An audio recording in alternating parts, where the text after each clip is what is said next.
नमस्कार बालमित्रांनो, आज आपण स्थूल वाचनामधला बालसाहित्यिका गिरिजा कीर हा पाठ पाहणार आहोत. या पाठाच्या लेखिका आहेत डॉक्टर विजया वाड. स्थूल वाचन म्हणजे काय हे आधी समजून घ्या की स्थूल वाचन याचा अर्थ हा जो पाठ आहे तो विद्यार्थ्यांनी स्वतःच वाचून तयार करायचा असतो आणि आपल्याला खूप आनंद वाटेल बालसाहित्यिका गिरिजा कीर यांच्याबद्दल माहिती मिळेल. हा आनंद घ्या की आपल्याला एक सुंदर लेखन करणाऱ्या, लहान मुलांसाठी लिहिणाऱ्या एका बालसाहित्यिकेबद्दल माहिती जाणून घ्यायचा ची संधी मिळते.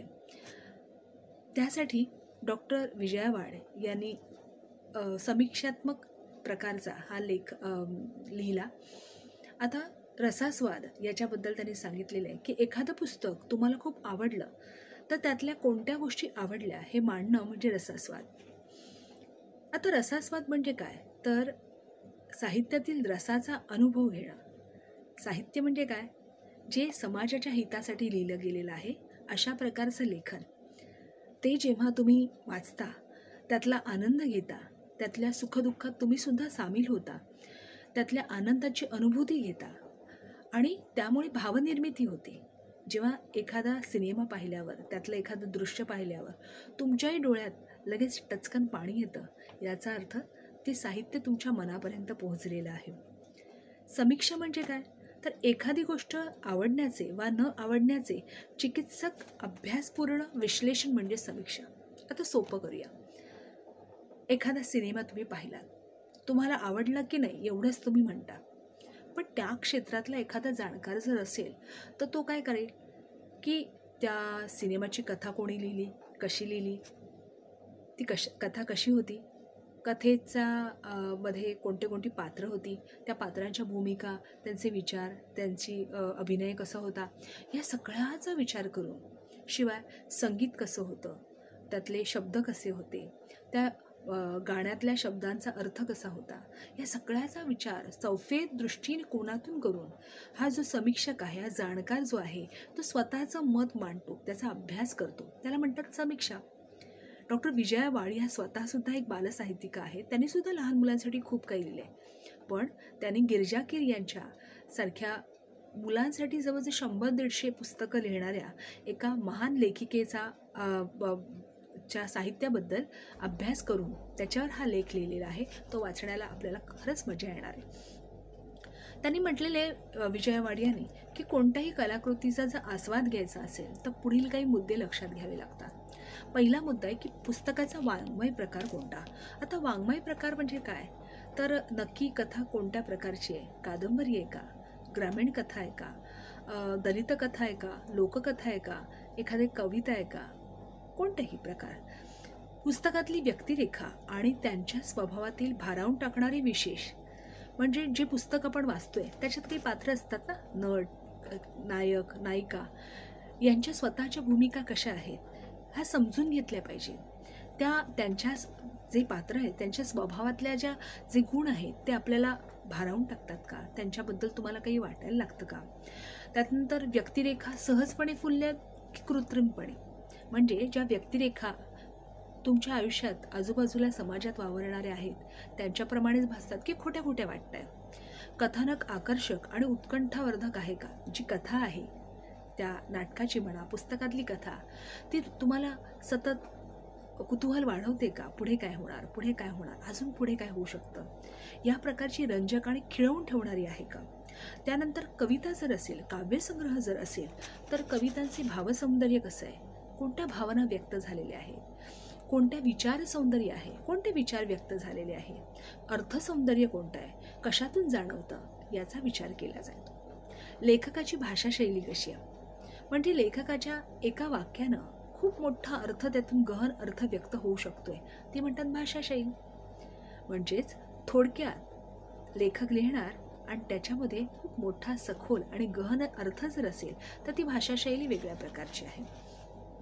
पुस्तकाची सुरुवात आणि शेवट आकर्षक आहे का, पुस्तकातून मिळणारे चिरंतन म्हणजे सतत सलग असं मूल्य, संदेश, उपदेश, तसेच कथा, त्यातील आशय आणि कथानकाचा विषय, या सगळ्या गोष्टींचा एकत्रितरित्या परिणाम होतो का, हे सगळे मुद्दे जे आहेत ते कशा संदर्भात आहेत? कलाकृतीचा आस्वाद घेताना पुढील मुद्दे लक्षात घ्यायचे. हा प्रश्न तुम्हाला परीक्षेला येऊ शकतो, त्यामुळे हे मुद्दे तुमच्या लक्षात राहणं गरजेचं आहे. पुढचा मुद्दा आहे बालनाटिका. गिरिजाबाईंनी खूप प्रकारच्या बालनाटिका लिहिल्या.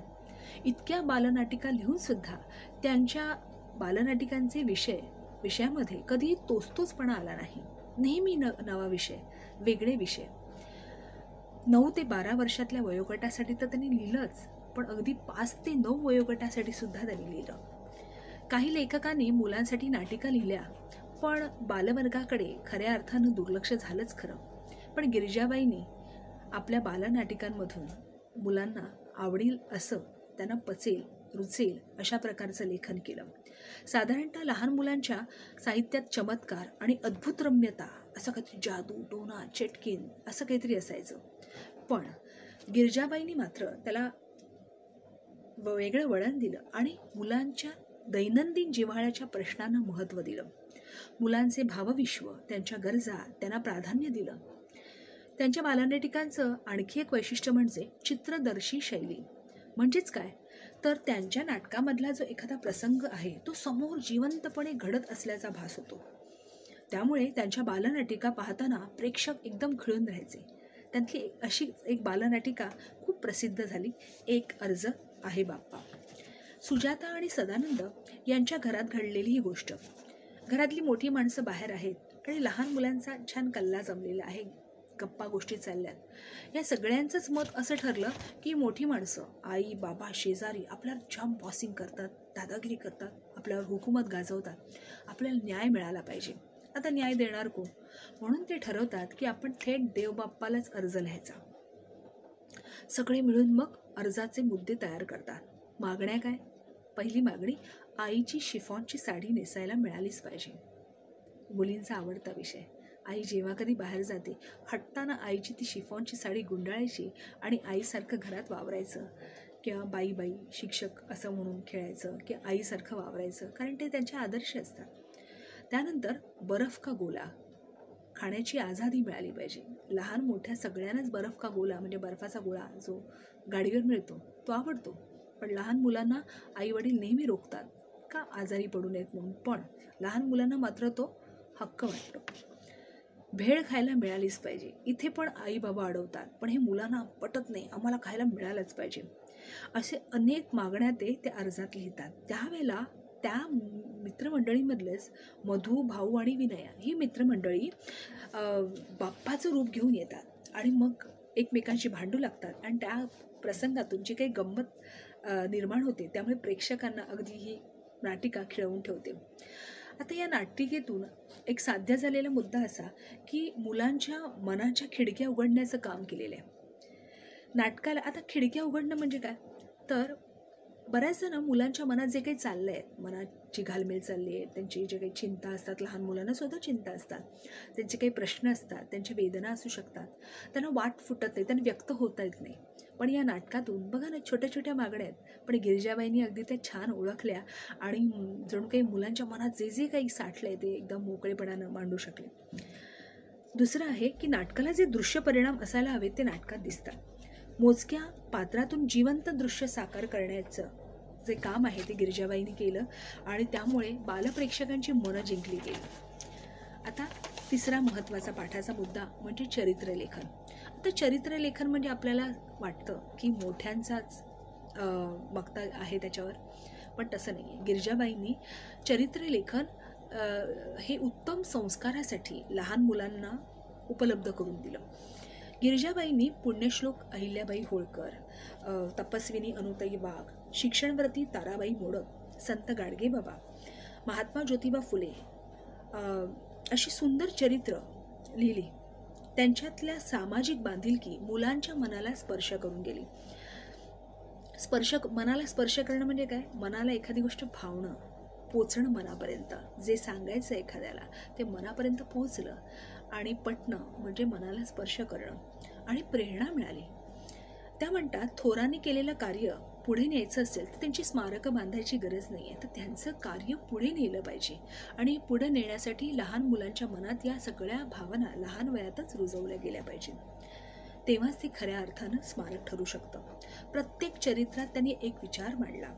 महात्मा ज्योतिबा फुले यांच्या चरित्रात गिरिजाबाई लिहितात, प्रत्येक सुशिक्षित स्त्रीला आपल्याला लिहिती बोलती करणाऱ्या या पित्याचं ऋण कधी विसरता येणार नाही.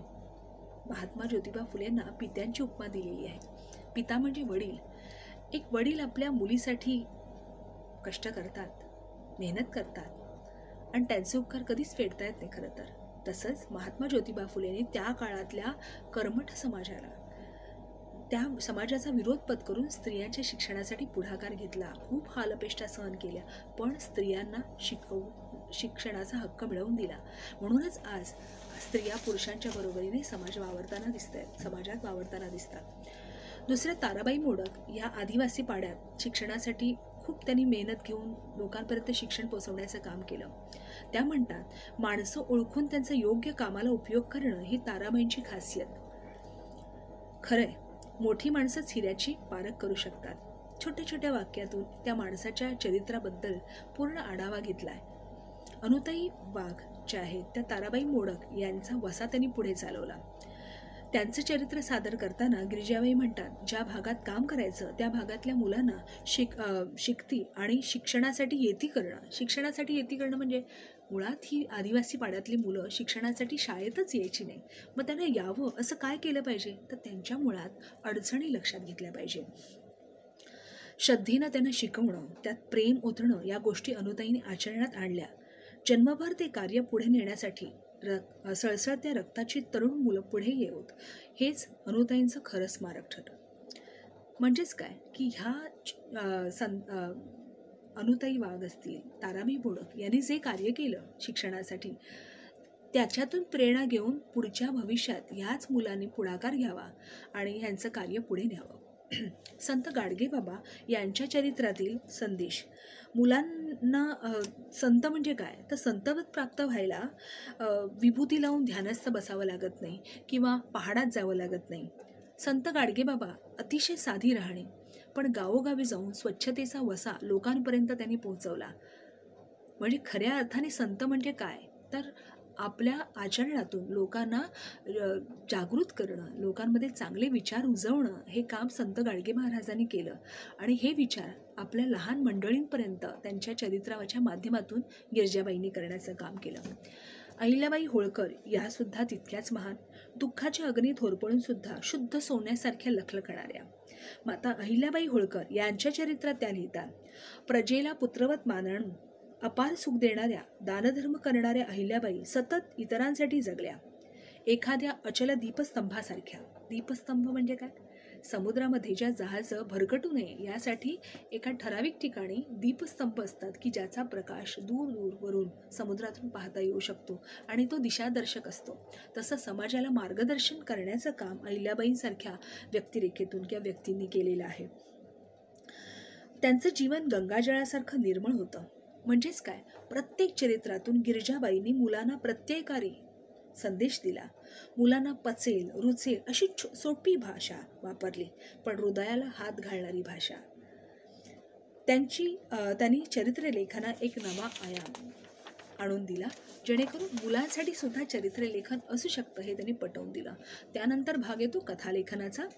तू सावित्री हो या पुस्तकात एकूण 8 कथा आहेत आणि त्यातली एक महत्त्वाची गोष्ट एका माणसाची कथा. मधू गरीब घरातला आहे. त्याच्या आईला पोटात गाठी झाला, एक दुर्धर आजाराने मुळे तिला ऑपरेशन करायला डॉक्टरांनी सांगितलेलं आहे. पण गरिबीमुळे मधूला ते थोडं अशक्य वाटत आहे. तो बिचारा काय करावं कळेनासं झालं आणि त्याच मनस्थितीत त्याने एका माणसाचं पाकिट मारलं, चोरी केली.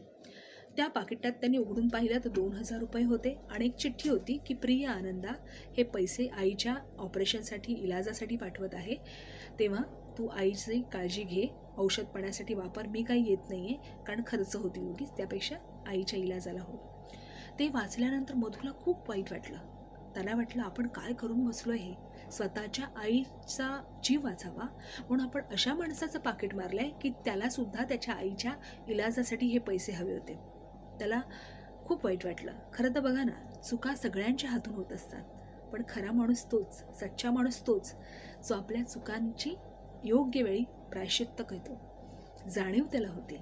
किती ही सुंदर भावना लहान मुलांच्या मनात उतरवण्याचं काम गिरिजाबाईंनी या कथेतून केलेलं आहे. बरं, मधूला त्याची जाणीव झाल्यावर त्या पाकिटातल्या पत्त्यावरून तो त्या माणसापर्यंत पोचला.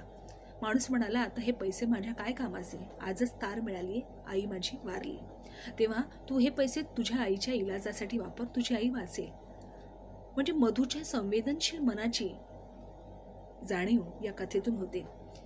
आणि म्हणूनच दुसऱ्याचं दुःख हे आधी ओळखावं, दुसऱ्यांसाठी स्वतःहून पुढाकार. त्या माणसाची मनाची मोठेपणा आपण बघा.